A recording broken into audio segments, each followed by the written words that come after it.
Mr. Prime Minister. Yeah.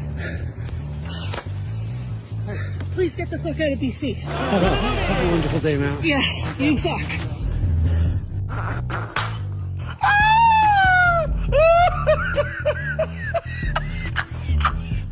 Criminal! Look at this fucking buck tea, bro. Look at this buck tea. Hi. Pleasure to see you as well. Hey there, how you doing? Shaking your hand, bro. You're a fucking piece of shit, man. Why is that, sir? You fucked up the entire country. You got our buddy over there. Yeah, but how did I mess up this country? Can anybody afford a home in this day? They're charging people carbon tax. You got 9 you know V8s here idling you know what for we're 30 doing, minutes. Your carbon footprint is increasing. We're getting charged for what? You know what we're doing? It's not stopping. No, we're putting a price on pollution, right? And we're returning it to families like I yours. don't think so. You're sending it over to Ukraine, right? No. Yeah. You send it over to the guy that you were with that slaughtered his own country. You've been listening to Putin, have you? Putin? No. But definitely don't listen to your propaganda, eh? You got propaganda, bro. Fucking piece of shit, man. Well, he's not wrong. He has been giving billions of our own tax dollars to Ukraine, when Canadians can't even afford to feed themselves or afford a home. Fucking dumbass.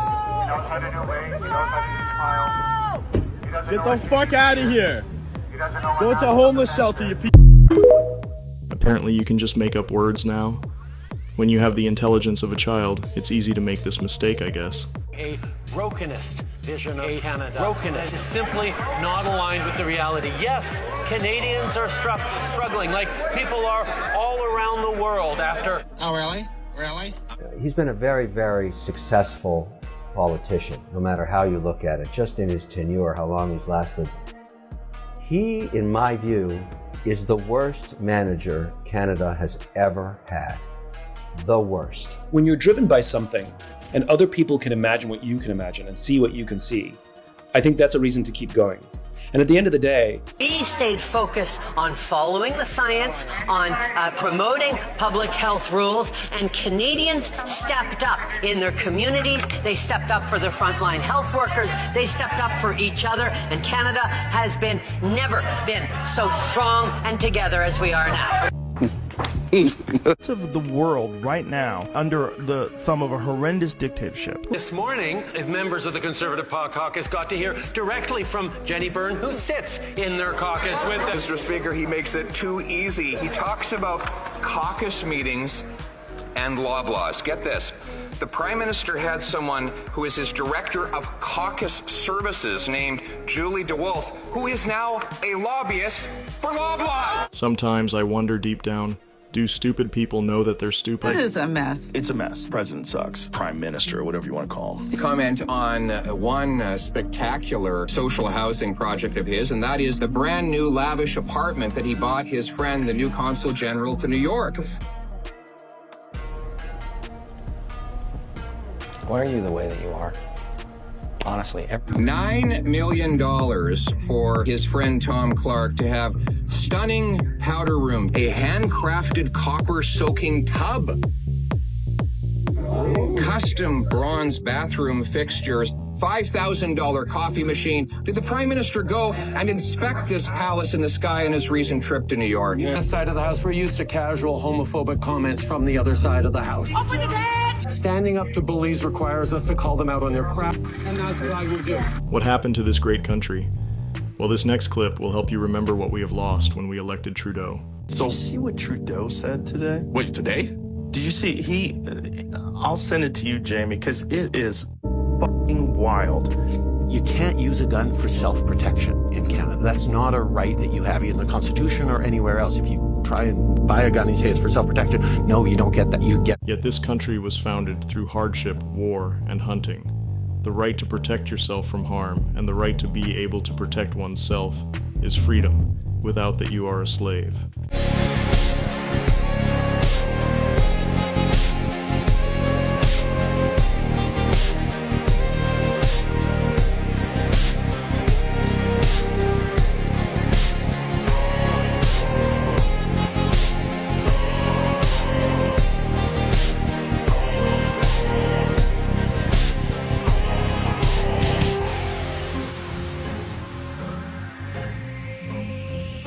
For hunting, you can get it for sport shooting, you can take it to the range, no problem, as long as you go through our rigorous background checks.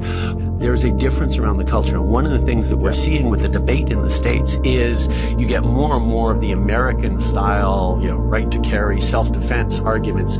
It is one of the most wild things I've ever seen anybody say. And what do you and your family do to cut back on plastics?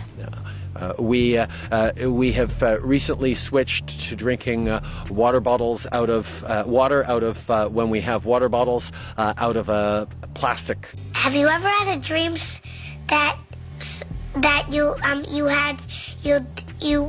could do? What the hell is he even trying to say? Away from plastic towards paper, like drink box water bottles, sort of things. Sometimes I'll start a sentence and I don't even know where it's going. I just hope I find it along the way. Like an improvisation. There's a number of choices we can make as consumers that will do better, and every consumer needs to look at ways they can make smarter choices in their consumptions.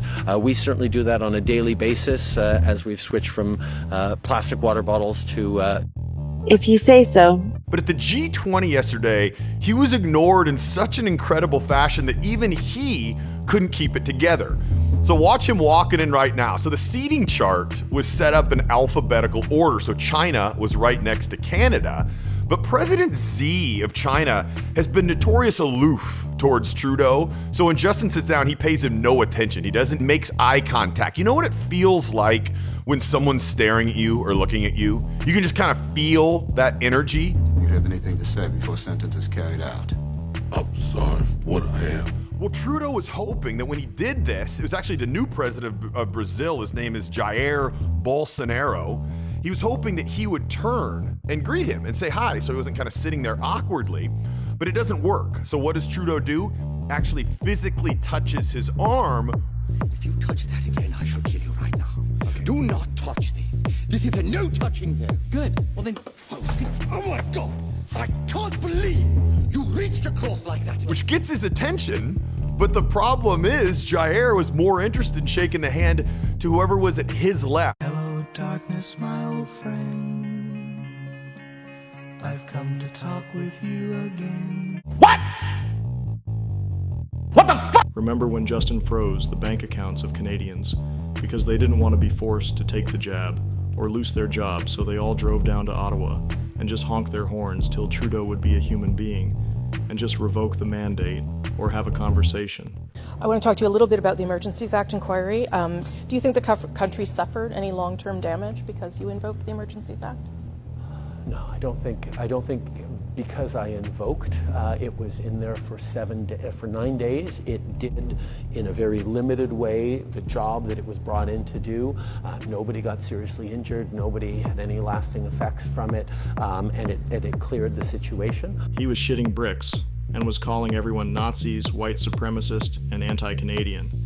The only one who is anti-Canada is you, Trudeau. And there's the kind of accountability and transparency that the Commission's providing. I think it's unfortunate that we had to use it. I didn't want to use it. Why the fuck you lying? Justin is notorious for lying.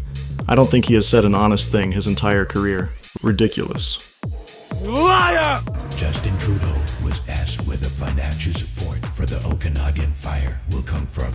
Also have a question about money for rebuild, but from the perspective of someone whose neighborhood was evacuated. I think many of us are indeed wondering where the money will come to rebuild the communities, and perhaps that's especially poignant for people who may not have had insurance. We are facing a changing world right now, a changing climate. We're seeing more and more intense weather events. Insurance is going to get more difficult for people to obtain, even for those who can obtain it. And we know that falls on all of us to be there for help, to help communities and individuals. Are you really retarded? No. Cool. Great job, man. I mean, I thought you were really retarded. Lost everything, who having to rebuild. we need to take lessons in how to rebuild safely. I mean, we've seen the difference between neighborhoods that were built with fire safety in mind and neighborhoods that were built before. That was really something we're thinking about. I've had a number of conversations about the need for better forest management. There are a lot of things that we need to do to be thoughtful and careful. Well, that's enough internet for one day. Thanks for watching. What an idiot, I just can't believe.